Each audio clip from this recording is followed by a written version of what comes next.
My name's Andy, and I really like playing Scrabble, and I really want to share my knowledge and share the love of Scrabble with other people out there.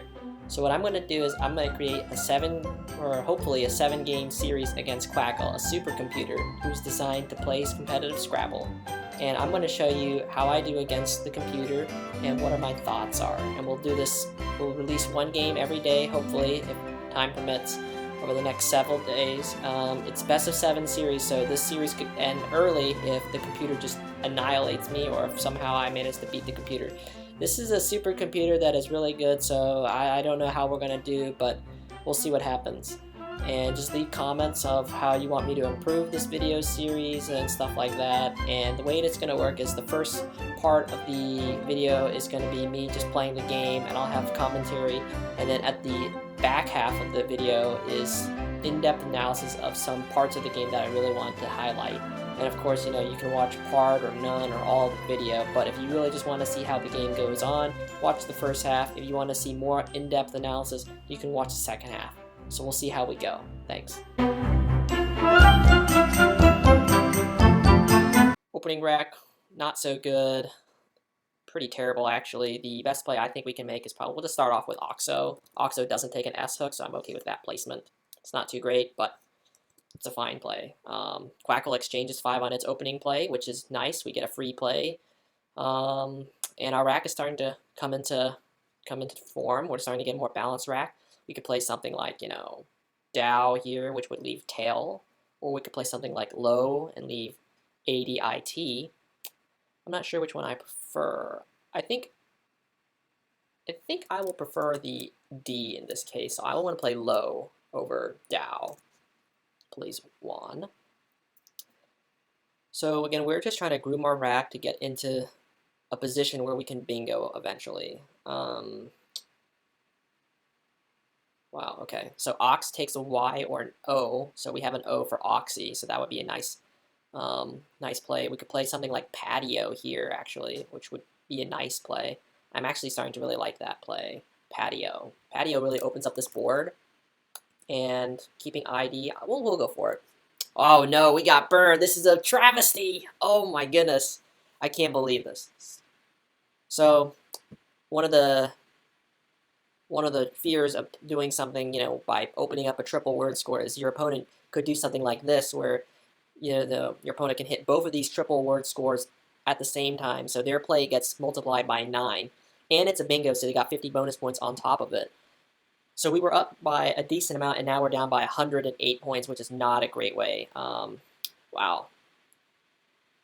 Not good, not good. Okay, well, we got to get back on track here. So the good part is we are definitely getting back into form in terms of a bingo possibility. I really like our rack because we do have the ability to play bingo. The bingo is lardier, and I really don't see anywhere else we can play lardier other than right here and play LOR, which is a word. So we're just going to do that, lardier, and we're right back in this game. Wow, okay, another good play there by the supercomputer. Tough, tough. Yeah, so whenever your opponent does an amazing play like a triple, shake it off and, think that happened. So now we're in a position where we need to figure out how we're going to score points, how we're going to do this. We have a lot of clunky letters. The J, the K, and the Z doesn't really help our case, but it allows us to be able to score relatively easily. I don't think this is going to be the best play, but it scores a good amount of points. It's okay in Elk. I mean, I'm not a big fan of it, but it scores 33 points, so it's tough to say no to 33 points. All right, so good thing is we have pulled a blank, which is really good because we could really use something like that. And we pulled a B, which I really wanted because now I can play something like Jamb, J-A-M-B, or we can play Biz, B-I-Z. Places to play. Belk is not a word, by the way, so we don't want to get confused like that. Blown is a nice, hook right here, so we could play Jamb right here for a good amount of points.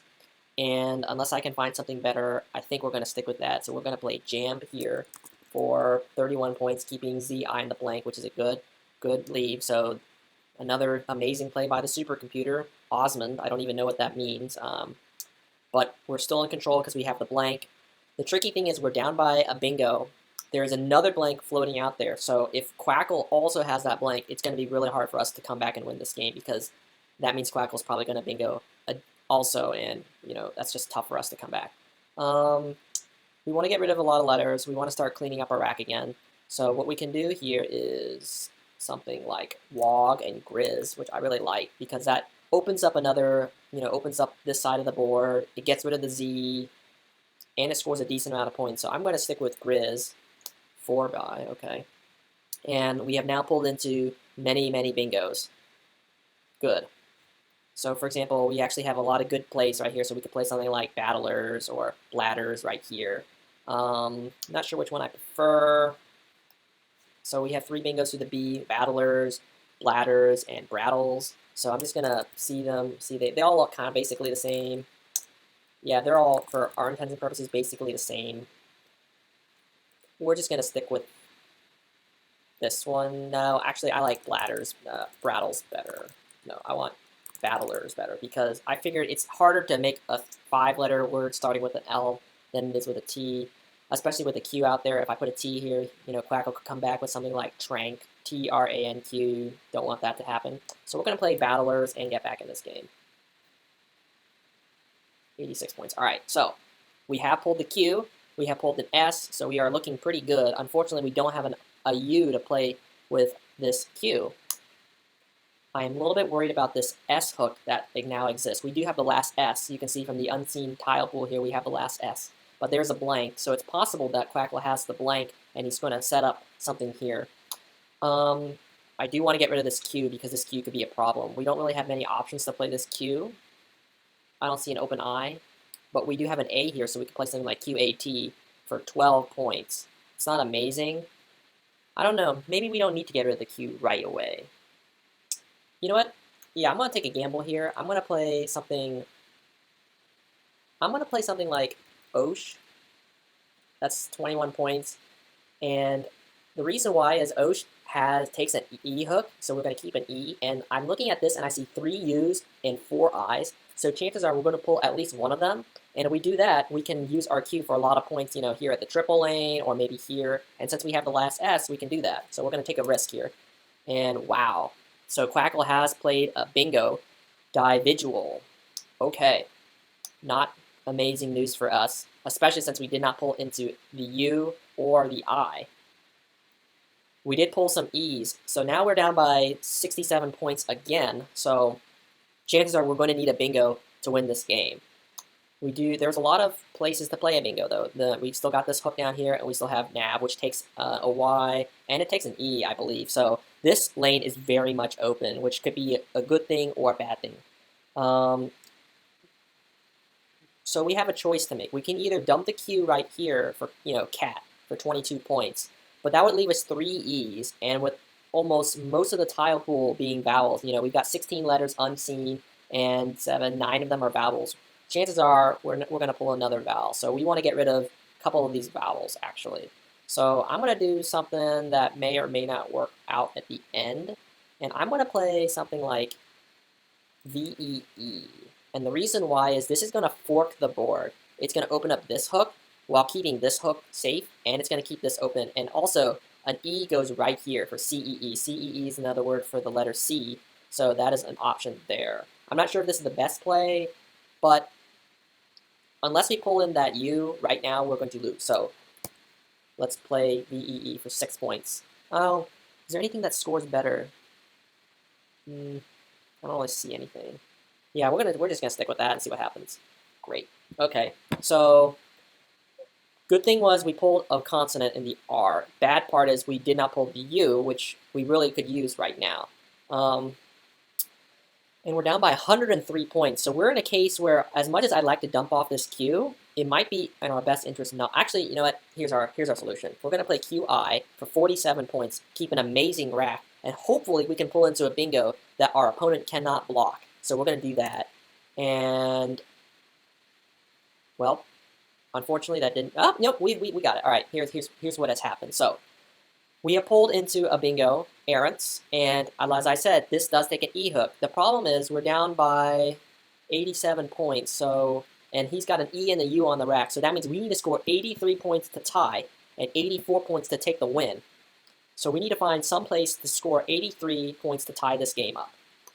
And I don't know how many points is Aaron's. So Aaron's is going to be 8 times 3, 24, 25, 29, 82, 83. So that's going to give us the tie, unless I miscounted that. But wow. So right now we have a place to tie the game. Is there any way that we can win this game outright?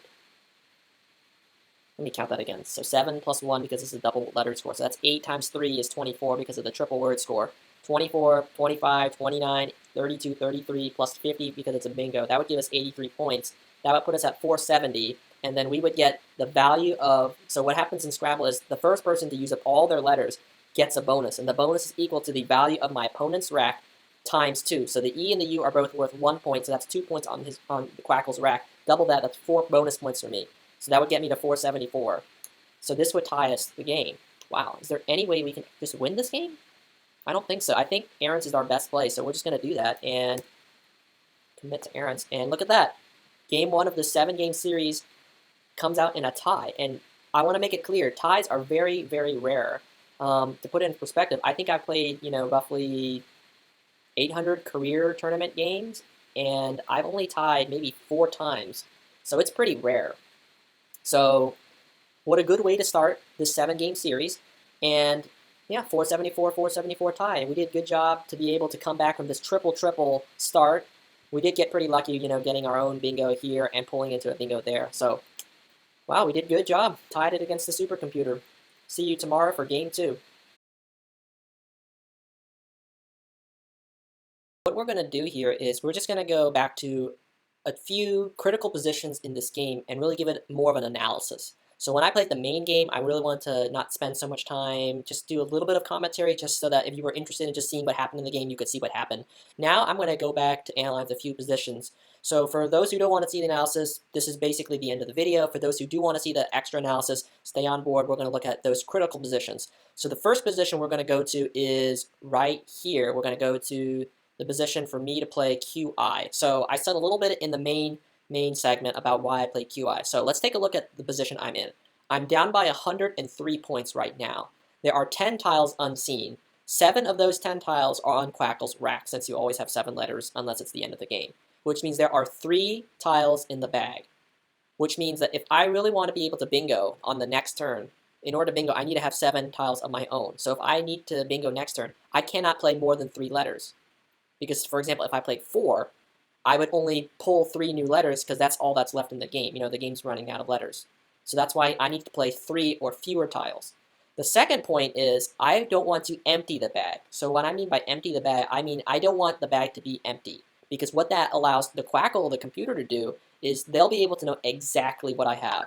They'll know all 7 of my remaining letters. Whereas if I keep 1 tile in the bag, there are 8 possible tiles left, and I only have 7. So if you remember combinatorics, 8 choose 7, there are 8 possibilities that I could have. So the computer basically has to simulate and account for all 8 of those positions.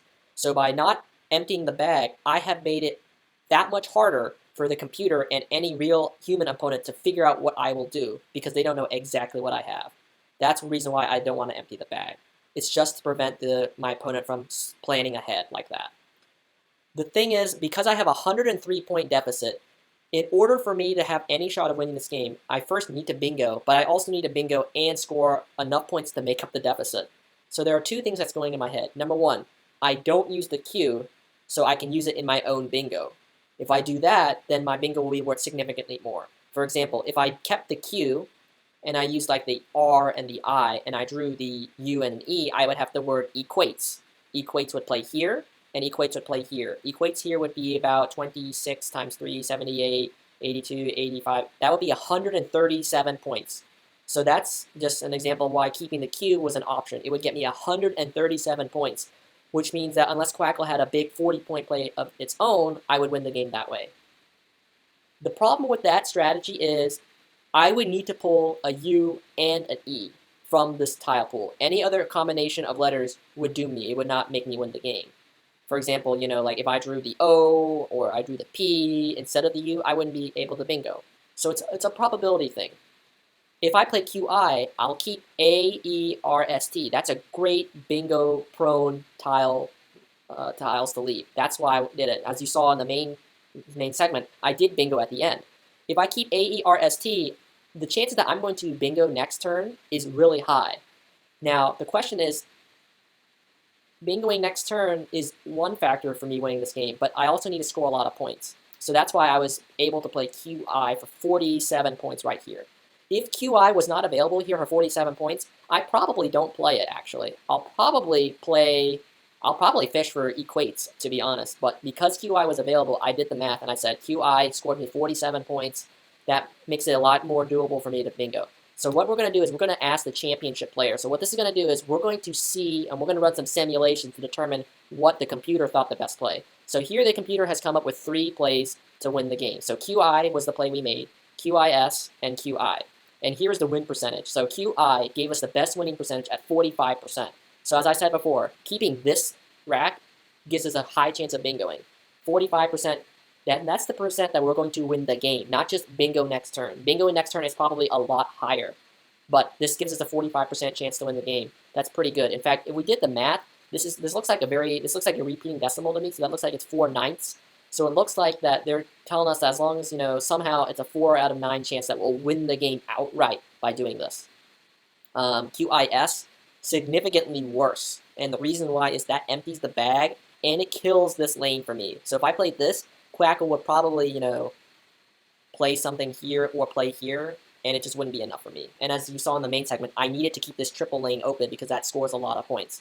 So QI gave us the best percentage chance to win at 47%. So that's the first position I want to look at. The other position we want to look at was the decision to play VEE. Yeah, so this is another critical position here. So here we are down by 67 points. There are 9 tiles in the bag. So a lot harder to plan for because there's just more unknowns. But with 3 E's and 3 unseen E's, chances are we should probably use up some E's. So let's see what the computer thought the best play to do is. So I was a big fan of this play at first because it's only 6 points.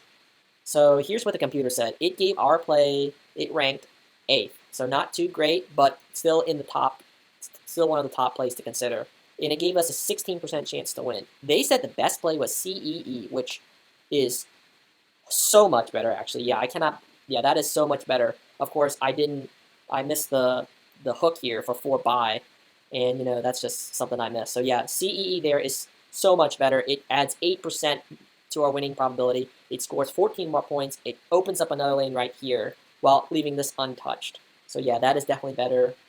DEE, I don't like that as much. Yeah, I really actually hate that play. I don't know. I'm not a computer, so I don't know what the logic behind that is. So it did actually like dumping the Q for some bizarre reason, giving it almost 20% chance to win, but VEE gave us 16% chance to win, so we did pretty lucky there that we were able to pull into a position that we could, win the game despite that. So those are the 2 positions that I thought were most interesting to look at. Most of this game was played, it was, there weren't really too many tricky positions. I thought, most of these turns are pretty, straightforward as to what I play. This patio play might have been a little bit of an intrigue, but most of the other decisions to play I thought were pretty straightforward in terms of I wasn't really debating one play over the other. But yeah, so this concludes the analysis portion of Game 1. Game 2 will be released tomorrow, and we'll see how that goes. So it's now tied at half a game each. We're playing a best-of-7 series. So what's going to happen is if Quackle and I both end up with 3.5 games, so we split the next 6 games, the tiebreaker will be spread. So spread is the point differential, so oh well, it's basically, the equivalent of playing a 7-game series in basketball, and you tie in the first game, there's no overtime, and the winner is, the point differential. So we'll see what happens. Bye.